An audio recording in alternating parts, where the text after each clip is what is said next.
So this is my review of the Pilot Custom 742 in the Burgundy dark red finish with a number 10 FA nib. And I want this particular finish and this nib combo for a while, and I finally got it. And the packaging, this is a Japanese packaging style, so it comes with this regular Japanese packaging because I bought it straight from Japan. And yeah, it's regular packaging. I bought this together with my Pilot Custom 823 limited edition, and I bought them together through CY, who was able to purchase for me in Japan, then send it to me. So, and yeah, in terms of the clip, it says Pilot, and it's similar to most Pilot things, and it just says Custom 742 on the band. There's no lacquering or anything like that, similar to Custom 823 and Custom 845 and Custom Urushi's. This is a little bit lower level, and I love this color, the dark red, the burgundy. I forgot the exact name they put it for. I think it's called dark red. But the number 10 FA nib, it's beautiful. Has that slits in the sides for the flexing. It's a 14 karat gold nib. It's a 10 size. There's also the number 15 size FA nib. And in terms of this is a cartridge converter. It comes with this Con 70. It's in the silver version, and it's a great converter for holding a lot of ink, and it's easy to clean if you use a syringe. In terms of how it holds, it's a plastic pen, so it's very comfortable, it's very lightweight. It's good for calligraphy work because your hand's not going to be tired. And you can post this, it's balanced, similar balance to like a Momo 46. But yeah, this is great for people who want to post their pen. And once again, the color is great. The thing is, this color combination with the nib is not offered. Like, they don't do it. So I was lucky enough to have CY in Japan go into a boutique in Japan to ask to swap out this dark red nib to a number 10 FA nib, then have it sent to me. So, and this is in comparison to Pilot Custom 823 demonstrator version, Pelican 805 blue domes finish, and Lime 2000 blue backhouse, just for comparison sakes. But yeah, this is a good size for most people, even people that have smaller hands, because it's very lightweight and it's not like very thick like 149 or something like that. But you can see in comparison to 823 uncapped and the nibs as well. As I mentioned, this is the number 10 FA nib compared to the number 15 FA nib on its right. Then you have Lime 2000, which has a very small nib. I decided to just put it there just for comparison. I mean, it makes no sense anyways, but yeah. I love this nib. This is one of my favorite nibs. I use it very often when I want to do calligraphy work, when I want to have some expressive writing. And when you cap these pens, I'm just going to use these three pens for comparison. The 742, Custom 823, and Pelican 805. As you can see, when you cap them, the 742 and Custom 823 is pretty much the same length, besides the nib. But yeah, in terms of inking up, as I mentioned, it's a cartridge converter, so I'm going to be using Iroshizuku Ajisai, which is a blue ink, just one of my favorite blue inks. And yeah, as I mentioned, this is a Con 70, so inking it up is easy because of the pump style, but cleaning is a little bit difficult because it's some ink can get stuck in the back of the converter, so you have to use a syringe to flush the converter itself. So that might be a little bit more work than regular converters, but I think it's worth it. Now, let's get into the writing. This is the most important part of this pen. This is the reason why I got this pen. It's because of the writing. And this is a very soft writing. I love this softness that you get with this nib. So you can use this as a regular, like fine, like Japanese fine nib for just daily writing.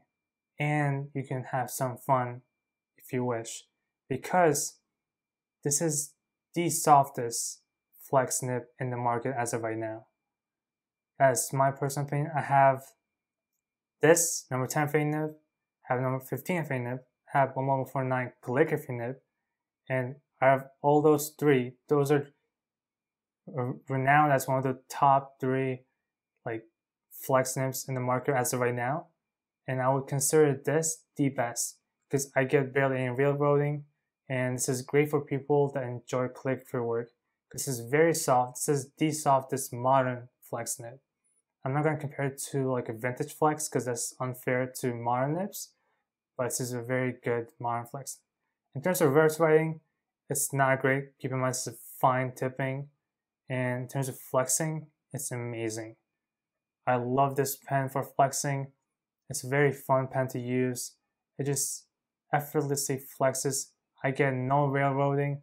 The only time you get railroading is if you don't put enough pressure. What I mean is like if you just push it too much. But like as you can see, there's some railroading when you just push it too much. But if you use normally, then you have no railroading. And from how the speed that I use it, I get no railroading. So I just demonstrated how you might get railroading, but for daily use, for calligraphy work, you will not get railroading as long as your pen is tuned. And it's relatively wet when it's in the flex motion, which is a good thing. It makes it a smooth flex. As you can see, you get very good line variation. You can watch my video of the Tomoe 49 calligraphy. You can compare to this, and this is far better in my opinion, and it's way less expensive than that one, and I enjoy this nib. This is a very affordable in the grand scheme of things flexible nib, because you can get this in a $150 body. Like on eBay, you can get it for about $150. Not this finish, but this FA nib, the number 10 FA nib. You get this for around $150 on eBay, and at that price point, I think it's a really good deal. I think it is worth it at around $150. And I decided I want this burgundy dark red finish, so I paid a little bit extra to have it straight from Japan, from a boutique that was able to swap out the nib that comes with the dark reds to a number 10 FA nib.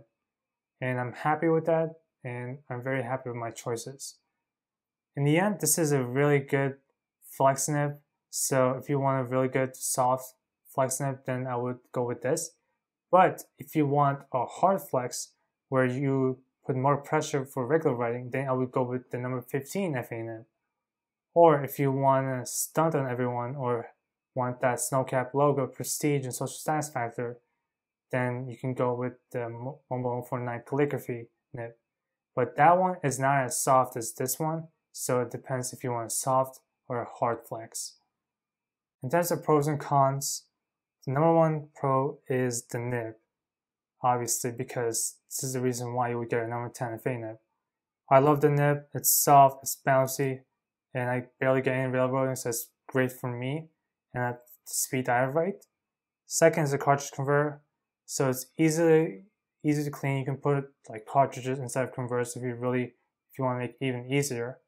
But the converter itself is a little bit hard to clean if you just use it the same way as you ink the pen. But if you use a syringe, then it's easy to clean. Then one of the pros for me is that the burgundy and dark red finish, like I mentioned, this is not something that's really available. You have to ask the boutique to swap it off for you. But yeah, I'm glad I was able to get this. Some con is occasional railroading. If you write too fast or put the nib off the paper too soon, you will understand once you get this nib. But once you understand this nib, and once you figure out your pace, then this will not railroad on you. And the price. This combination, the dark red and the number 10 FA nib, cost me around $250. It's because I had to pay CY the extra money for having to go into the store and purchase it for me and send it to me, and it's shipping from Japan to US. So it's not just the pen cost itself. Now, in the end, in terms of conclusions, I would recommend this pen for people who want the best modern flex nib in the market as of right now. People that like soft flex, not hard flex, I would go with this nib.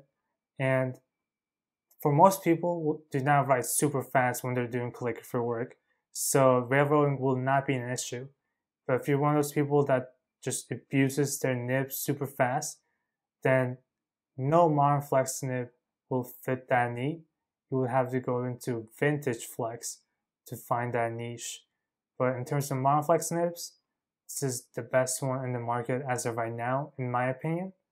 I will make a video comparing this to the Palette Custom 823 number 15 FA nib, just so people who want to decide if they want a soft flex or a hard flex. Because some of the disadvantage with this is a cartridge converter for some people, whereas the Custom 823 is a vacuum flow, so you have more ink. But be on the lookout for that video. Anyways, thank you for watching. Have a great day.